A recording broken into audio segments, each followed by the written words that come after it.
எல்லா இடத்துலையும் விஜய் தான் நிற்கிறாரு நீங்கள் நினச்சிக்கணும்னு அவர் சொல்கிறாரு. அது உண்மை தான். எம்ஜிஆர் கூட அந்த காலத்தில் அப்படி தான் சொன்னார். 234 தொகுதிகளிலும் எம்ஜி ராமச்சந்திரன் போட்டி போடுவதாக நீங்கள் நினைத்துக் கொள்ள வேண்டும் அவர் சொல்லுவார்.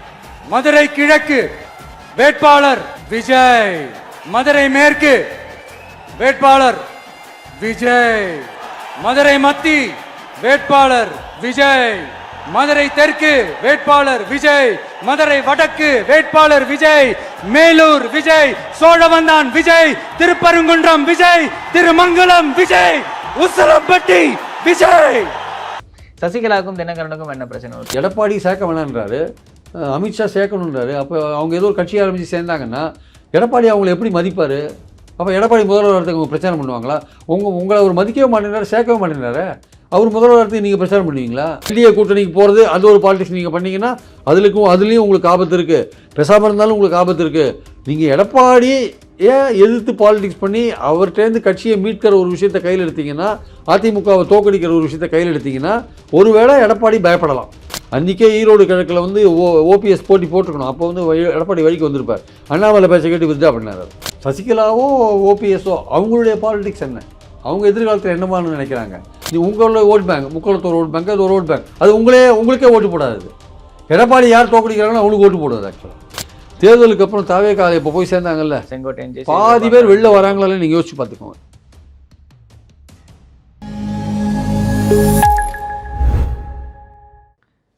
ராதாஸ்நேலுக்கு வணக்கம். அரசியல் பல பரபரப்பான கட்டங்களை நோக்கி நகர்ந்து கொண்டு இருக்கிறது. அது குறித்து விவரிக்க மூத்த பத்திரிகையாளர் திரு பிரியன் அவர்கள் நம்ம இருக்கிறார். வணக்கம் சார். வணக்கம் சார். விஜய் அவர்களோட கட்சி எத்தனை தொகுதிகளில் போட்டியிடணும்னு நினைக்கிறீங்க? 294 தொகுதியில் ஆல்மோஸ்ட் எல்லா தொகுதியிலுமே இந்த வேட்பு பண்ணிட்டு இருக்காங்க. பல பேர் வந்து பனை உருன்னு ஃபில் பண்ணி வாங்கினாங்கன்ற மாதிரி செய்திகள்லாம் தொடர்ச்சியாக வந்துருச்சு. அதில் இல்லை அது பொய்ன்ற மாதிரி நியூஸ்னு சொல்லிட்டு இருந்தாங்க. இப்போ கூட்டணி சார்ந்த விஷயங்கள் எடுக்கிறப்போ வந்து பார்த்தீங்கன்னா விஜயோட கட்சியில் பெருசாக கூட்டணி கிடையாது. இது வரைக்கும் யாரும் போகவே இல்லை. சின்ன சின்ன அமைப்புகள் கூட பெருசாக போய் சேர்ந்த மாதிரி எந்த ஒரு இன்ஃபர்மேஷன் நமக்கு தெரியல. அப்படி இருக்கிறப்ப 234 தொகுதியிலும் போட்டிடுவாங்களா? வீல் ஆரம்பிக்கிற தொகுதியில் விஜய் போட்டிடுவார்ன்ற மாதிரி செய்திகள்லாம் வந்து வெளியாக இருந்துச்சு. அது உண்மைதானா அப்படின்ற ஒரு செய்திகளும் பார்க்க வேண்டியது இருக்குல்ல. வீல் ஆரம்பிக்கிறது விக்கிரவாண்டி, விருகம்பாக்கம், விருதாச்சலம், வேளச்சேரி, வள்ளியூர், நிறைய தொகுதி, வேளச்சேரி நிறைய தொகுதி இருக்குது சார். அதனால் அப்படிலாம் இருக்காது. அதாவது ஆனால் சினிமாக்காரங்க சென்டிமெண்ட் பார்ப்பாங்க. அது நான் இல்லைன்னு சொல்ல வரல. இந்த சென்டிமெண்ட் பார்த்து தான் விக்கிரவாண்டியில் மாநாடு. ஆமாம், அதான் சார், நான் இல்லைன்னு சொல்ல வரல. அவர் விஜய்ன்றதுனால வெற்றி, விஜய் எல்லாமே சேர்ந்து அது வருது பார்ப்பாங்க.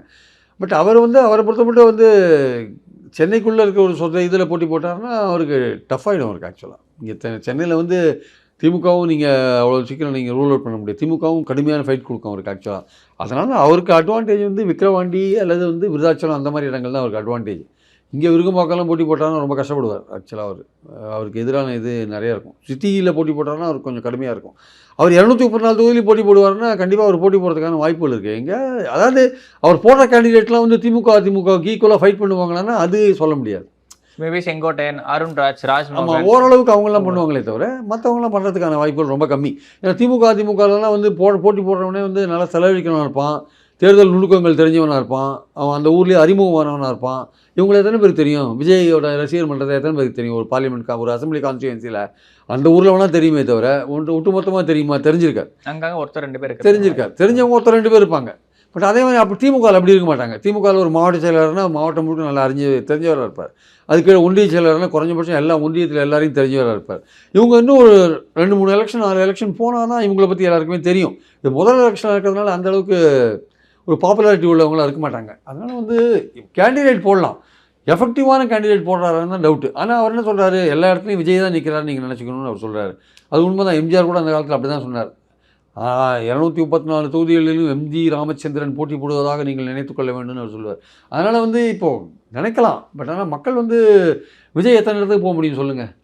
தேர்தல் பிரச்சாரத்தில் எத்தனை இடத்துக்கு போக முடியும் அவரால்? போகணும்னு நினச்சிருந்தா 234 தொகுதி அவர் மட்டும்தான். அவர் 234 தொகுதி எத்தனை தடவை ரவுண்ட் அடிக்க முடியும் சொல்லுங்கள் ஒரு மாதத்துக்குள்ளே? இப்போ இருக்கிற டைமுக்கு வாய்ப்பே கிடையாது. வாய்ப்பு ஒரு தடவை ஒரு 100 தொகுதி ஒரு தடவை இந்த 38 மாவட்டங்களில் ஒரு தடவை போயிட்டு வந்தாருன்னா அதுவே அவருக்கு பெரிய விஷயம் ஆக்சுவலாக. அப்போ நீங்கள் கீழே கிரவுண்ட் லெவலில் உங்களுக்கு வேலை செய்யறதுக்கு ஆள் வேணும். வாக்குச்சாவடி லெவலில் ஆள் வேணும். 78,000 பூத்தாக மாற்றிட்டானுங்க.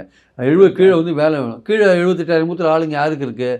திமுகவுக்கு இருக்குது, அதிமுகவுக்கு கூட இல்லைன்றாங்க. இப்போது அது கூட ரொம்ப 90% தான் இருக்கும், 10% இல்லைன்றாங்க. ஏன்னா அது வேற பிரிஞ்சு போயிட்டாங்க. படங்கள் அப்படியே அந்த டிஎம்கேக்கு ஷிஃப்ட் ஆயிடுச்சு. இப்போ அப்படியே அதிமுகவில் இருந்த அந்த பூத்தே அப்படியே மொத்தமாக டிஎம்கேக்கு ஷிஃப்ட் ஆயிடுச்சு ஒரு சில பேர் போனதுனால அப்படின்னு விஷயங்கள்லாம் பார்க்கலாம். இருக்கலாம் சார். வைத்தியலிங்கம் போயிட்டாரு, மனோஜ் ஆமா. பாண்டியெல்லாம் போயிட்டாரு. அதுலேருந்து அப்படியே ஷிஃப்ட் ஆகிறதுக்கான வாய்ப்புகள் இருக்குது. இப்போ மாணிக்கராஜா போயிட்டாரு திமுகவுக்கு கோயில்பட்டியில்.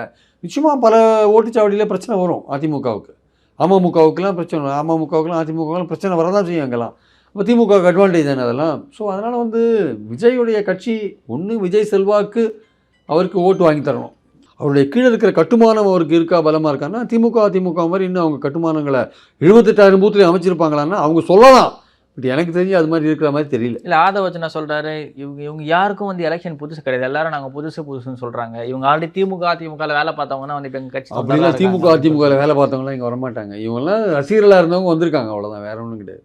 அதில் அதிமுகவில் வேலை பார்க்கறதுக்குன்னே சிறந்தவங்களாம் அவங்களாம் இருக்காங்க சார். அது உள்ளே தான் இருப்பாங்க, அவங்களாம் வெளில வரமாட்டாங்க. அவங்களாம் ஸ்ட்ராங் கட்சிக்காரனாக இருப்பாங்க. அவங்களாம் நீங்கள் சொல்கிற இளைஞர்கள் இருக்காங்கல்ல, 18, 19, 25 வயசுக்குள்ள இளைஞர்கள், அவங்களாம் அப்படி கிடையாது.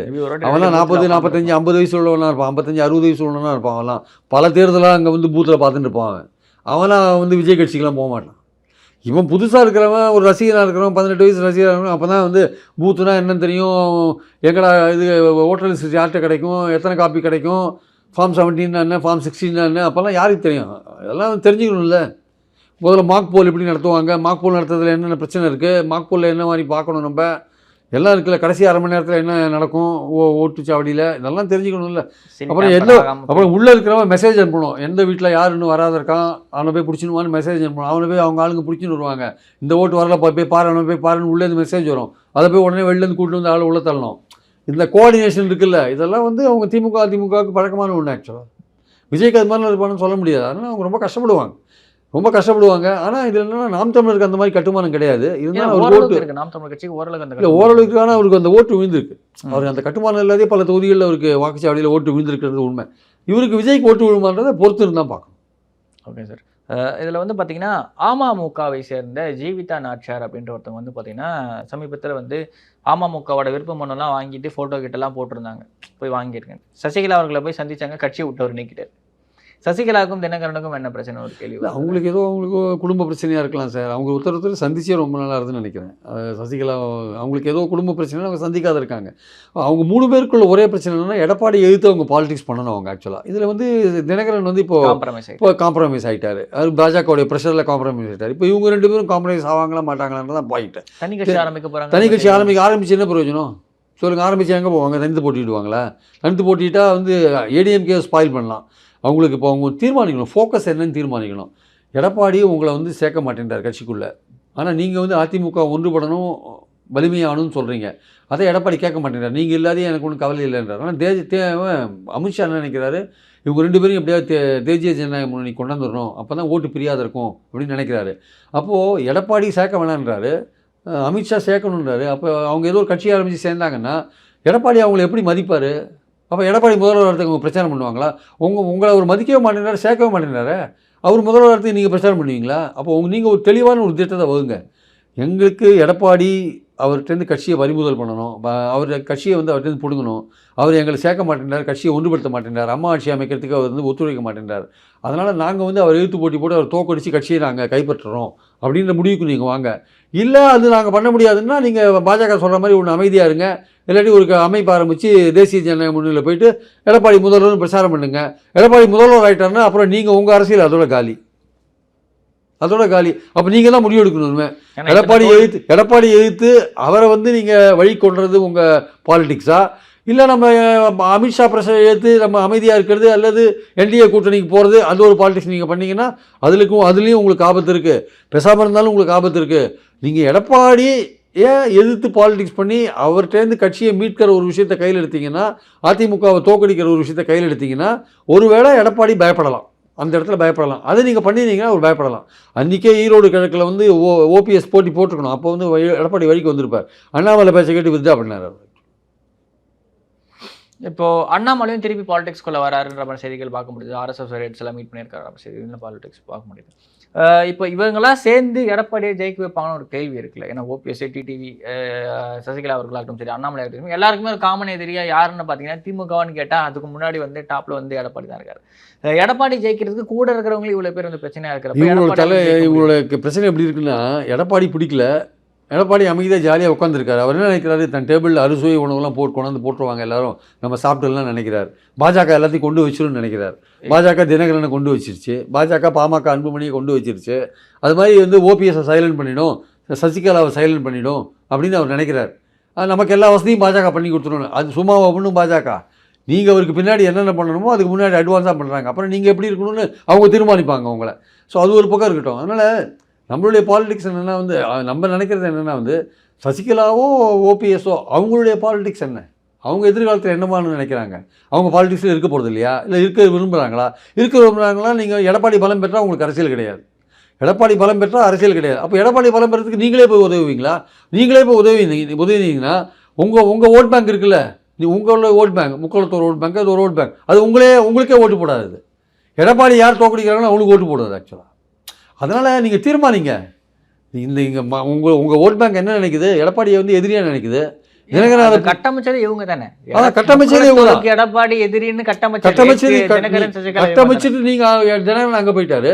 இப்போ நீங்களும் அங்கே போயிட்டீங்கன்னா அந்த ஓட் பேங்க் சும்மா இருக்குமா? நீங்கள் போகலாம், ஆனால் எடப்பாடிக்கு நாங்கள் ஒரு பாடம் கற்பித்தே தருவோன்ட்டு எந்தெந்த தொகுதியில் அதிமுகவை எதிர்த்து யார் ஸ்ட்ராங்காக இருக்காங்களோ கேண்டிடேட் அவங்களுக்கு நாங்கள் ஓட்டு போடுவோம்னு சொல்லிட்டு போயிட்டாங்க. ஓட்டு போட்டாங்கன்னா நீங்கள் என்ன பண்ணுவீங்க? உங்களே தோக்கடிச்சாங்கன்னு என்ன பண்ணுவீங்க?